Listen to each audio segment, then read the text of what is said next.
Hey guys, today I finally will give you my updated version of the Poison Rogue build, which I called the best rogue build for Season 1. You can find it on Today my I channel. I have have some found videos for that. I have worked. And yeah, I will give you an update today. So, most importantly, you guys asked about the Malignant Hearts in Season 1.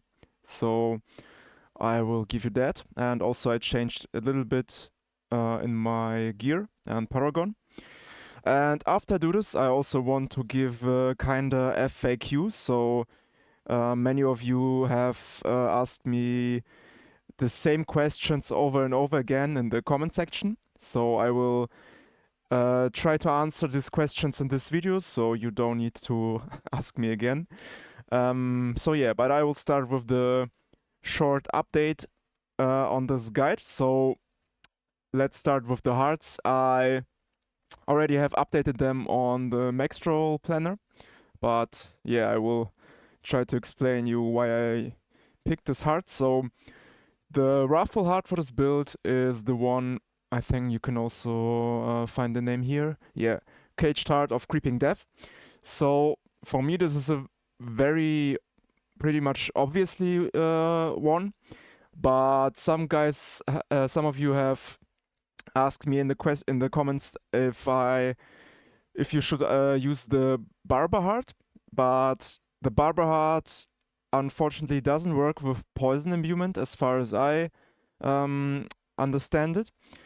And also, this heart is anyway much better because you just get so much more damage for each time that you apply different crowd control effect on your enemies. And with this build, as I already explained in my last video, we have 4 or 5 different ways to apply crowd control, and this is just because of all the skills and aspects we are using, but I will explain later. So the Creeping Heart, Creeping Death Heart is very obvious for this build, and it's by far the best heart you can use with poison.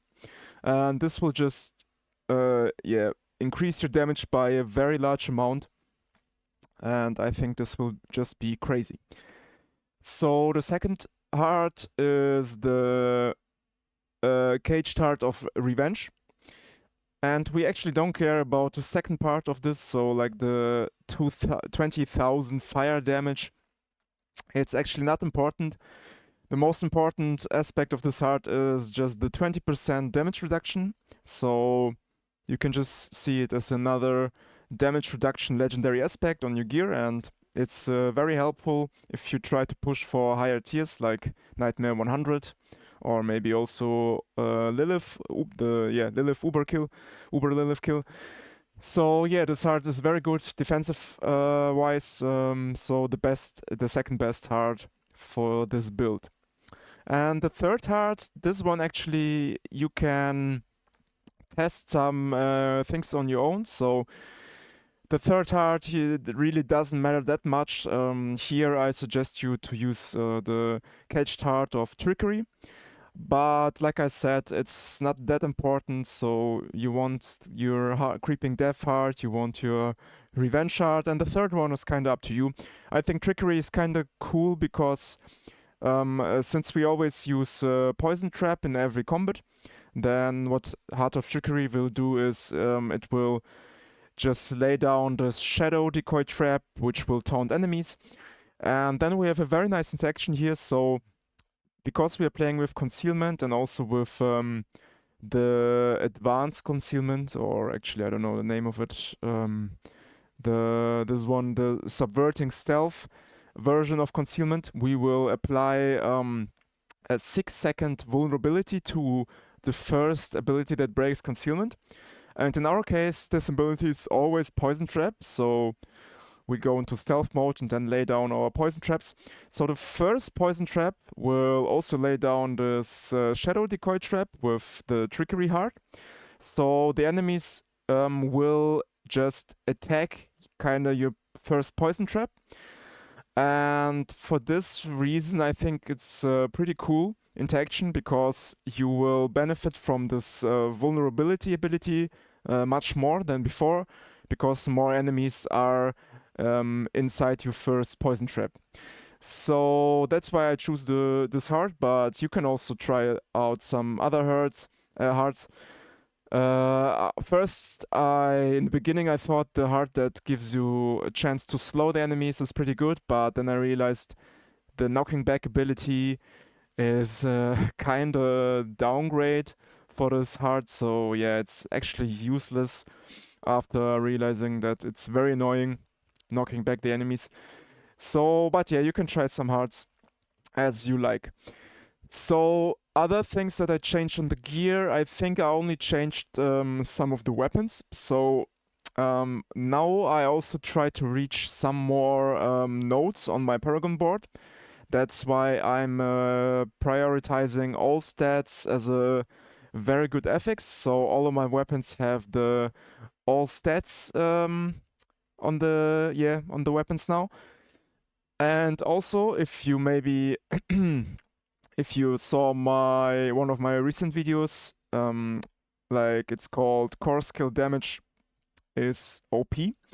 And in this video, I explained why Core Skill is such a broken affix right now, and I don't know if it's bugged or it's intended to work like this.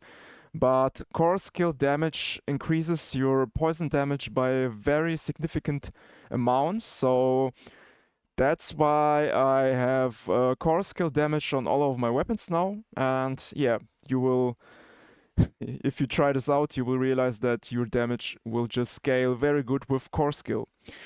And yeah, that's why core skill damage on all stats on the weapons, and I think all the rest is kind of the same. And on the paragon, I also did some very small adjustments. I think, for example, I have taken the Wiles rare node here, so I just realized that with Puncture we are also slowing enemies, so if you're fighting against elites, then you will always slow them with Puncture, and then you get additional 12% damage reduction from slowed enemies, and also a couple percentages here. So yeah, that's why I took this one. And also, like I said, with the all stats affixes, I'm now able to reach also my 620 strength amount to just double up this rare node here. So yeah, and I think that was it for the paragon board. And actually here you now you definitely want to take all this core skill damage nodes here, just because, as I mentioned, core skill damage is very broken right now. So I think this is the update for this build, and now I will go into the FAQ section of this video and will try to answer the most asked questions about this build. Okay, so many of you have asked me, how am I able to lay down so many poison traps? So like in this video here, I showcased my build, and I'm running here my Nightmare 100 dungeon. And yeah, many of you have asked, why can I lay down 4 traps at in the same run? And the answer is very simple. You just need to kind of read my aspects, which I use. So I'm playing with this Infiltrators aspect, and it just says that Poison Trap no longer breaks stealth and triggers no cooldown. And so this aspect allows you to lay down up to 4 Poison Traps if you use Concealment, so if you are in stealth. So yeah, that's very simple. Just use this aspect. So you should use all the aspects that I suggest you, because otherwise the build will not work properly. So yeah, that's for this one. Then also some guys asked me, how am I applying my Dark Shroud if I don't use Dark Shroud in the skill bar? And the answer is also very simple. This is another aspect here on my pants, so it's called the Umbrous aspect. And it just says that critical strikes with marksman skills have a chance to grant me free Dark Shroud. So you don't need to invest any points into Dark Shroud. It will just give you this skill automatically with up to 40% damage reduction with 5 active shadows. And don't forget, puncture is also marksman skills, so that's why that's how we get the interaction here. We just use puncture here and there, and then we just stack up this dark shrouds. And some other interactions to mention in this build. So the frostbitten aspect here, it's also working with the exposure passive. So some guys ask me, how can I proc frostbitten without using stun skills? Like some people use smoke grenades, for example, but you don't need to use smoke grenades. You can just you just play with your exposure passive anyway for the strap build, and then you drop a cluster of stun grenades here and there. Actually, it should work every combat. And yeah, the stun grenades you drop there will just trigger your frostbitten aspect, and then that's how you make the enemies around you frozen for 2 seconds. And then this interaction has some synergies with our build. So, but don't forget you need Penitent Greaves. So Penitent Greaves are very important for this build, since Penitent Greaves will apply the chill effect to your enemies, and this chill effect is required to make Frostbitten work. Okay, so unfortunately you can't play this build without Penitent Greaves. It will just be a little bit different then. But if you have Penitent Greaves, then this is how Frostbitten aspect works together with your exposure passive. And then we also have another synergy for freezing enemies. It's called Noxious Ice. I think I have mentioned this in my last video, but after freezing enemies, you will just increase your damage by a significant amount with your poison imbuement. So in my case, I have the max roll 29%. So yeah, you will just deal more damage after freezing enemies and applying poison imbuement to them. So yeah, in this build we have many interactions and synergies with freezing enemies and chilling enemies.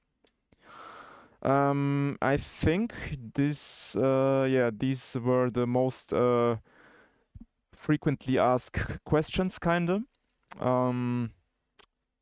So yeah, and also maybe always important, don't forget on your crossbow, on your two-handed weapon, you always want this imbuement potency skill, because this will just double up your damage. And with this build, with poison imbuement, there are only a few things that scale your damage, and this is your most important. So the aspect of corruption, you should save it. If you find one which is max roll, like 40% is max roll, then you should save it until you find a very good crossbow, and then you just put it on your crossbow. And also some guys asked, like, why don't I use the Tricks of the Trade legendary node, or why don't I use Exploit Weakness or something like this, or Deadly Ambush. Don't forget that these legendary nodes, Tricks of the Trade and Legendary and Deadly Ambush, for example, they don't scale with poison imbuement damage, okay? I also made another video for that, so if you're really interested in how poison imbuement works, then here I have a video called How Poison Imbuement Scaling Really Works. And here I explain how you can increase this your poison imbuement damage. And basically, you just need to pick up Eldritch Bounty and Cheap Shot. These are the only legendary nodes that will increase your poison damage. Okay, I think this is it. You have now my updated Poison Rogue guide for Season 1. I still think this is one of the best builds for Rogue, but recently there have been some Barber builds as well. So the Barber Heart right now is very popular. Like here, this one, Barber Heart, which says that the damage, critical strikes and all subsequent damage will get absorbed by target, and then it erupts into a big AoE damage. So I will also try to build a good, powerful Barber Rogue. So maybe there are some alternatives to Poison Rogue which are as powerful, but I need to test some things and before I can tell that. So I still think Poison Rogue is very good in this meta, but yeah, I will do some Barber builds and also some other builds. I have some ideas in my mind, Also, I'm playing right now with my Flurry build for leveling, so I can highly recommend you to use Flurry Shadow build for leveling up in this season, since Poison Rogue is more of an end game build for higher tiers content. So yeah, just subscribe to my channel if you want to be informed about the builds I will release in the future. And until there, have a nice day, and I hope this update helped you. See you guys. Bye bye.